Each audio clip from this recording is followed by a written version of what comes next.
Revelation chapter 8, we'll be looking at verses 10 to 13. Revelation chapter 8, verses 10 to 13.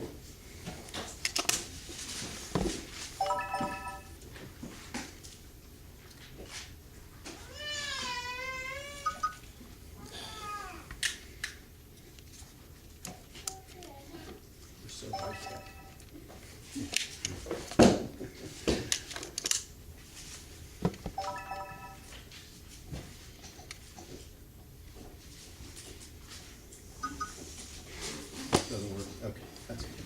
We have the other. That's okay. All right. Revelation chapter 8, we'll be looking at verses 10 to 13. Verse 10. Then the third angel blew the trumpet, and there fell a great star from heaven, burning like a torch. And it fell into the third part of the rivers and into the fountains of waters. And the name of the star is called Wormwood. Therefore the third part of the waters became wormwood, and many men died of the waters because they were made bitter. And the fourth angel blew the trumpet, and a third part of the sun was smitten, and the third part of the moon, and the third part of the stars, so that the third part of them was darkened. And the day was smitten, that the third part of it could not shine, and likewise the night. And I beheld and heard one angel flying through the midst of heaven, saying with a loud voice, Woe, woe, woe to the inhabitants of the earth, because of the sounds to come of the trumpet of the three angels which were yet to blow the trumpets. So the title of our message this morning is the third and fourth trumpets of Revelation chapter 8, verses 10 to 13. So far, you'll remember we've covered the 6 seals, which prophesy the terrible persecution the church would have to suffer during the days of the pagan Roman Empire. Remember, those 6 seals covered a period of 95 AD to 325 AD. And you'll remember the gospel triumphed over the Roman Empire in 325 when God made Constantine the Emperor over all of Rome. After the 7th seal was opened, God began to destroy the Roman Empire for the crimes against Christianity. So in the first seals, they destroyed the paganism of Rome, but still Rome proper must be destroyed. And that's what the trumpets are going to do. This would be done over a course of 7 trumpets. So the 7 trumpets are going to destroy the Roman Empire. The first 4 trumpets describe the destruction of the Western Roman Empire. You remember there was a Western and an Eastern. And the last 2 describe the destruction of the Eastern Roman Empire. We'll start with that one next week. There are 3 points to our message this morning. Verses 10 to 11, the third trumpet. And then verse 12, the fourth trumpet. And then verse 13, the 3 woes, which is an introduction to the final 3 trumpets. So far, we've looked with some detail at the first 2 trumpets, which signaled the beginning of the end of the Western Roman Empire. In the first trumpet, you'll remember the countryside of the Western Roman Empire was attacked by the barbarian tribes, which included the Goths, the Scythians, and the Huns. This destroyed 1/3 of the Western Roman Empire's population. In the second trumpet that we looked at last week, the city of Rome itself was attacked, and Rome was divided among its 10 conquerors. This morning we'll investigate what historical events line up with the events described in the third trumpet and the fourth trumpet. Before we do that, I have an outline here to help us remember where we've been and where we're going. You'll remember this vision began in 95, where John received a vision that there'd be a contest between pagan Rome and Christianity. And then we had the 7 seals. The first seal was years 95 to 150, in which wars plagued the Roman Empire. And then from 138 to 300, we had famine, the second seal, which plagued the Roman Empire. And then from 211 to 270, we had pestilence, which plagued the Roman Empire. That's what we called the third seal. After the seals were over, we had a rest of 50 years from 311 to 361, due mostly to the Edict of Milan in 311, which tolerated Christianity in Rome, and the Christian conversion of the Emperor Constantine in 325. After that period of rest for 50 years, we had the sounding of the first trumpet, years 361 to 410, in which the Roman Empire countryside was attacked by the European barbarians. Then last week we saw the second trumpet, where Rome itself was attacked by the European barbarians. Today we'll look at the third and the fourth trumpet. The third trumpet concerns just the years 475 to 476, and it's the fall of the last of the Western Roman emperors, or Caesars. That's the star that falls from the sky. The fourth trumpet, which we'll also look at today, is the final destruction of the Western Empire, because after the Caesar ended, the Senate continued to reign, but now it'll be the fall of the Senate, so then Rome will be completely wiped out in the western part. And then over the next few weeks, we'll look at the fifth and the sixth trumpet, which is the attack of the Muslims against the Eastern Empire of Rome. So we come to our first point this morning, verses 10 to 11, the third trumpet. And we'll see how the third trumpet concerns the falling of the last Roman emperor. Then the third angel blew the trumpet, and there fell a great star from heaven, burning like a torch. And it fell into the third part of the rivers and into the fountains of waters. As you remember, in the first trumpet, we learned of the barbarian invasion of the Goths, Scythians, and Huns that would destroy 1/3 of the population of Rome. In the second trumpet, the destruction by the barbarian invasion would affect Rome itself. Now we come to the third trumpet, which will signal the end of the office of Roman emperor. There'll no longer be a Caesar over Rome after this one. Rome will continue to exist, but the falling star of the third trumpet will be the fall of the last Roman Caesar, or emperor. During the time of the six seals, you'll remember Roman paganism was destroyed, but still the Roman Empire needed to be punished for the crime against the Christian martyrs. God heard the prayers of those martyrs, and we've seen that in several places in Revelation so far. Those martyrs who prayed to him during the time of the six seals, and now God moves to the complete destruction of Rome due to the prayer of those martyrs. And he does so by sounding forth these seven trumpets. As we come here to the third trumpet, once again we find ourselves needing to attach some past historical event to what we're reading.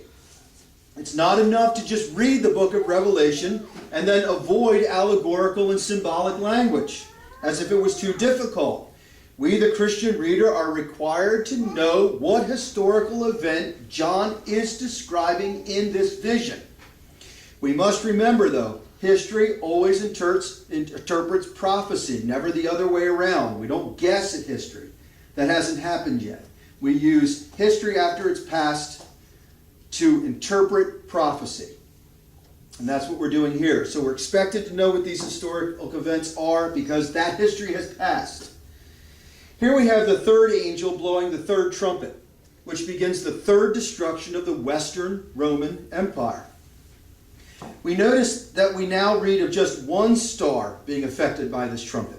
This is not just any star. We're told that this is a great star falling, meaning it refers to a person in great authority in the Roman Empire that will suffer a great fall. Or not maybe a great person, but a person in a great position, like emperor or Caesar. This, of course, refers to an important and well-known person, namely the Roman emperor himself. That's the great star that's going to fall. History teaches us that that fall of the last Roman emperor occurred in 480 AD, or 476 to be exact. We're told here that the third trumpet is said to affect the rivers and fountains. Now, these waters always stand for people. You might remember that it was in the second trumpet that this damage fell upon the sea. Now it's falling upon waters and fountains. The sea in the second trumpet represented a collection of people all living in a specific area in Rome, like a sea is a body of collected water. Just like the waters of the sea are all in one place, and the second trumpet fell upon the city of Rome when many people were in one place in Rome. Now this third trumpet falls upon people no longer called a sea, people all gathered in one place, but called rivers and fountains. Rivers and fountains are not in the same place as the sea. They're scattered away from the sea. So also were the people involved in this plague of the third trumpet. Instead of representing the people as the sea, which is a body of water collected in one place, the remaining people are now referred to as rivers and fountains of waters, because they're no longer in a collective state like a sea is. They're running. They're scattered, they're separated, they're disconnected from one another, just like a river or a fountain is disconnected from the sea. So, we see that this trumpet will fall upon the people who are now living in a scattered state because they've just endured 3 invasions by the barbarians. Verse 11. And the name of the star, the great star that fell, we say it's the Roman emperor, is called wormwood. Therefore, the third part of the waters became wormwood, and many men died of the waters because they were made bitter. As was said earlier, the falling star would be the last Roman emperor, and this prophecy speaks specifically of Momulus, or Romulus Augustus, the last of the Roman emperors. Not real famous. It's funny, though, that his first name is the name of the founder of Rome, Romulus, and his last name, Augustus, is the name of the last emperor. That's interesting. Romulus Augustus, whose name means Little Augustus, was only 16 years old when he took the throne in 475. He ruled for only 10 months. He was proclaimed emperor by his father Orestes. Orestes was the master of soldiers of the Roman army, and by a military coup forced the emperor Julius Nepos to leave Italy. Orestes then made his 16-year-old son the emperor. This is the last emperor of Rome we're talking about here. Very few people cared or acknowledged that he was the rightful emperor, because obviously the land was overrun by barbarians who didn't recognize the Roman government. By this time, there was hardly even a kingdom to rule anyway. After 10 months, Odoacer, king of Heruli, killed Orestes, who was the father of Romulus, the last Roman emperor, and removed his son Romulus from the throne. Then Odoacer became the king of Italy. He was no longer a Caesar or emperor. There were no Caesar or emperors of Italy after that. And he had the support of the Senate. So now we don't have any Caesar or any emperors of Italy anymore. We only have a king. So the star has fallen. Romulus is considered the last head of the Roman Western Empire. And so rightly fits the fall of the great star. The name of this star is wormwood, which is a bitter herb. The idea is that when this star wormwood would fall, the lives of the people of Italy would become bitter. Historically, the Roman Empire was a champion of law and order. When a person committed a crime within or against the empire, the punishment was horrific, as was Christ's crucifixion. This made the Roman citizens feel safe, for no invaders or criminals would dare challenge the justice of the empire. But now the land is filled with barbarians. The Roman government and the protection it afforded the people had completely collapsed. Rome was now a city without laws and without the threat of enforcement. When the last symbol of government fell, the Roman emperor, the Roman people also fell into complete lawless chaos, a very painful and unpleasant or bitter experience. So the fall brought bitterness to the Roman people. Now it should be mentioned that not all reformers thought that wormwood referred to the last Roman emperor. Very interesting view. So I usually don't give two views, but the reformers are kind of split on this. So here's the other view of whom wormwood is. There's an alternative view that should be mentioned because it is a view held by many reformers, including Matthew Poole, who I really trust. Many, such as Poole, believe the star that fell and embittered the waters was Pelagius, who lived during that time. Pelagius, you'll know, was a heretic whose teachings have become re-popular today during the declining church age. A little background concerning Pelagius will help us to understand why some reformers thought that Pelagius was a better fit for the title of wormwood, bitter. Pelagius lived from 360 to 418. He was an Irishman who peddled his heretic philosophy in Rome. While in Rome, he was accused and tried by Augustine of heresy. Pelagius opposed the idea of predestination and asserted the doctrine of free will. He did not believe the Spirit was necessary for conversion or to perform good works. Couldn't have been more wrong. He taught no man was affected by Adam's original sin, and all mankind is perfectly able to fulfill the law without divine aid. His interpretation of the doctrine of free will became known as Pelagianism. The teaching of Pelagius were condemned as heresy by the Council of Carthage in 418. That's also the year God took his life. He died in 418, the same year they pronounced him a heretic. Poole and others argue that he was the great star that fell because early on in his career as a minister, he was well respected and admired, but his doctrine of free will and the rejection of original sin and the work of the Spirit unto sanctification resulted in him being denounced as a heretic, and thus this great star fell. But not before it had poisoned the waters of the church. That's an interesting interpretation. I'm going to give you my own personal view.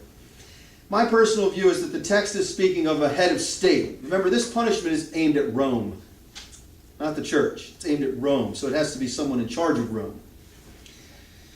And the word star, by the way, almost always represents the head of some government. We're going to see that in detail in a bit. So while I prefer the interpretation that the star that falls here is Romulus, it is nevertheless true that Pelagius was a heretic who certainly poisoned the waters of the church in the Roman Catholic Church. And many foolish leaders today were still influenced by that heretic. I would also argue that 418, the date in which Pelagius was declared a heretic, and the same year that he died, is too soon to be considered under the third trumpet. So I would hold that it's the head of Rome, but everything they say about Pelagius is true. He was a heretic, embittered the waters of the church, no doubt about it. To conclude, looking at the third trumpet, we should understand that the fall of the last Roman Empire is not yet the final end of the Western Roman Empire. The Senate was still ruling Rome after Romulus was deposed under King Odoacer. The final days of the entire Western Roman Empire will come during the blowing of the fourth trumpet. And that's what we get to now, verse 12, the fourth trumpet, verse 12. And the fourth angel blew the trumpet, and a third part of the sun was smitten, and a third part of the moon, and a third part of the stars, so that the third part of them was darkened, and the day was smitten, that the third part of it could not shine, and likewise the night. So far we've seen that the first trumpet, the destruction of the outer towns of Rome, and cities in the countryside of Rome. In the second trumpet, we read of the destruction of the Roman citizens. The third trumpet predicted the downfall of the last Roman emperor, Romulus.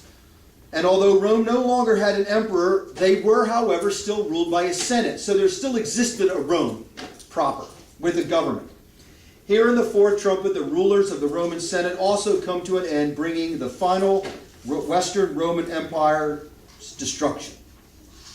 Here the fourth angel blows the fourth trumpet, and symbolically the light that comes from the sun, the moon, and the stars, wink wink, is said to have been darkened. Yeah, we have it coming from three bodies there, don't we? The only light left in the Western Roman Empire, you might say, were the senators. That was all that was left of Roman government. Once the last bit of light in the form of the Roman senators is extinguished, the Western Roman Empire will have completely fallen. It will give no more light, and it will be in complete darkness, because it will no longer exist. The language of the sun, moon, and stars being darkened is commonly used in the Old Testament to signify the end of a great empire. For instance, when Isaiah prophesied the end of Babylon in Isaiah 13, 1 and 10, he wrote this: "The stars of heaven and the constellations thereof shall not give their light. The sun shall be darkened in his going forth, and the moon shall not cause her light to shine." Notice the end of the Babylonian Empire is presented as the darkening of the lights in the sky. And again in Ezekiel chapter 32, verse 7 and 8, the same language is used when we come to the end of the Egyptian Empire. "I will cover the sun with a cloud, and the moon shall not give her light. All the bright lights of heaven will I make dark over thee." Again, the idea that all the bodies in the sky that give light, sun, moon, and stars, will be symbolically darkened, stand for the end of some long-lasting empire. It always stands for the end of an empire. And so Rome is about to meet its demise. It's the same language. History teaches that the senators of Western Rome continued to reign over Rome for another 90 years after the fall of the last Caesar, Romulus, in 476. The Senate would continue to rule at least until the year 566, but when the Senate fell, the prophecy of the fourth trumpet was fulfilled. Actual history teaches that Odoacer ruled Rome after the fall of Romulus, but not as a Caesar. After 2 years of ruling over Rome by himself, he allowed the Roman Senate to return and rule. Then Theodoricus followed him in the government of Italy, and he founded the Gothic kingdom of Italy in 498. That's not the Roman Empire. It's a Gothic kingdom. He also allowed all the Roman senators the right to rule, and this continued also under the next three kings, who were all Goths for the next 50 years. Soon Rome was being swallowed up in what came to be called the Gothic Wars, which were fought for a long time between 535 and 554. Now the Gothic Wars can be confusing because one set of Germanic people were called the Visigoths, were fighting against another set of Germanic people called the Ostrogoths. That's why they're the Gothic Wars. Visigoths versus Ostrogoths. The Visigoths were fighting in the name of the Eastern Roman Empire in an attempt to capture all the land from the Western Roman Empire and to reunite Rome as one single nation. The Visigoths were those who lived in the Western Roman Empire in Italy, and they were trying to keep the land for themselves. Gothic Wars. The Visigoths had won many of these wars for the Eastern Roman Empire, and the Western Empire had almost been lost to these Visigoths who were fighting for the Eastern Roman Empire. Eventually, however, the Ostrogoths, who were those living in Italy in the Western Roman Empire, were able to reverse the tide of the Gothic Wars, led by a man named Totila, the king of the Ostrogoths, who ruled over Italy. In 546, Totila recovered almost all the territories in Italy that the Eastern Roman Empire had captured from the Ostrogoth kingdom in 540. As long as the Ostrogoths were able to maintain control over Italy, the Romans were permitted to have their own senators. And this is what I'm trying to explain to you. I'm trying to explain these Gothic wars allowed the Romans to keep their senators. But eventually, in 566, Gothic wars now ended, Rome was invaded by another Germanic tribe called the Lombards. And they entirely took over Italy, and they no longer allowed the Roman people to have any Roman representation in government. In other words, when the Lombards invaded, they took away the Roman Senate. This was the official end of the Roman Empire because there was no longer any government that represented the Roman people. They were now ruled by the Lombards. By this time, most of the Christians had relocated either to the Eastern Roman Empire or to Africa, where unfortunately the heresies of Arianism, where Jesus was not always the Son of God, and Pelagianism, man chooses God, were already starting to have a great effect on the Christian churches. And I only mention that because those heresies is what's going to give rise to the Antichrist that we're going to see a few chapters from now in the church. We come to our final verse of this chapter, verse 13, the three woes, which are the final three trumpets, just introduced by this angel. Verse 13, and I beheld and heard one angel flying through the midst of heaven, saying with a loud voice, woe, woe, woe, three woes, three trumpets, to the inhabitants of the earth, because of the sound to come of the trumpets of the three angels which were yet to blow the trumpets. So we're talking about the fifth, sixth, and seventh trumpet blow by the angels. This verse is a pause in between the fourth trumpet, which was the complete end of the Western Roman civilization, and the fifth trumpet, which will be the beginning of the end of the Eastern, Byzantine, we might call it, Roman Empire. This here is not one of the seven angels who blows the seven trumpets. This angel brings a warning that the fifth, sixth, and seventh trumpets are now about to be sounded. The angel, we're told, says with a loud voice, woe, woe, woe to the inhabitants of the earth. Each woe, three woes, corresponds to each trumpet that's yet to blow. The fact that a woe is given before the sounding of the next three trumpets means that the judgments of God are about to fall even heavier upon the Eastern Empire and for a much longer period of time. The first four trumpets, as we have seen, demolish the Western division of the Roman Empire. Now the next two will demolish the Eastern division of the Roman Empire. The first of these three woes refers to the fifth trumpet. During the time of the fifth trumpet, a fallen star comes to earth from the heavens, releasing the doctrines of hell. And we'll see next week that this refers to a man named Sergius, who everyone should know, but never gets taught about. A man we'll look at in great detail in the 9th chapter of Revelation next week, verses 1 to 11. That's the first woe, and that will almost destroy the Eastern Empire. Then the second woe, which we also call the sixth trumpet, will signal the destruction of the Eastern Roman Empire by the Muslims, who still hold that very land to this day. This is described in Revelation chapter 9, verses 12 to 21. The third woe, mentioned here, warned about by the angel, will be the seventh trumpet. It's a little confusing, but just as the seventh seal released the seven trumpets, so the seventh trumpet will release the seven vials. Seals, trumpets, vials. That's the whole history of the world. Seals, trumpets, then vials. The vials explain how God, over a period of 1260 years, will permit the rise of Antichrist and how he will also destroy the Antichrist. With the release of each vial, the Antichrist will be further wounded. When the vials are all released, the Antichrist comes to an end, and this ushers in the millennial reign of Christ. So here, just in this verse, we're being warned about these three woes that must happen before the Christianization of the entire world. So we'll pick up on this guy Sergius next week. Very, very interesting that he should be mentioned. Let us pray. Our dear Heavenly Father, we do pray to be kept from error in the interpretation of these allegorical texts. We do pray that there might be a proper application of history, a proper understanding, that the pattern that we use might be correct, the idea of an historical telling year by year, a timeline effect. We do pray that we might be so taught that we might be prepared for that ending of that Antichrist and the rule of Christ over all the nations, for which we do pray. And we do pray these things in thy Son's name. Amen. Conclude our worship now with the singing of Psalm 65. We'll sing verses 1 to 5 to the tune of Crediton. Psalm 65, verses 1 to 5 to the tune of Crediton.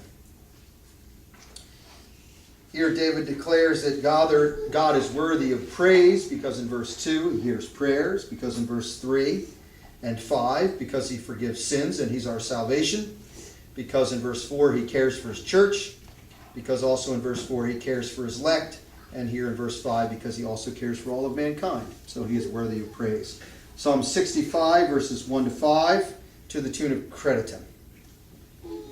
Praise waits for thee in Zion, Lord. To thee vows paid shall be. O thou that hearer art of prayer, all flesh shall come to thee. Iniquities I must confess, prevail against me do. But as for our transgressions, them purge away shalt thou. Blessed is the man whom thou dost choose, and makest approach to thee, that he within thy courts, O Lord, mayst will a dweller be. We surely shall be satisfied with thy abundant grace, and with the goodness of thy house, even of thy holy place. O God of our salvation, thou in thy righteousness, by fearful works unto our prayers, thine answer dost express. Therefore the ends of all the earth, and those afar that be, upon the sea their confidence, O Lord, will place in thee. Let's hear the benediction. The Lord God of your fathers make you 1,000 times so many more as you are, and bless you as he had promised you. Amen.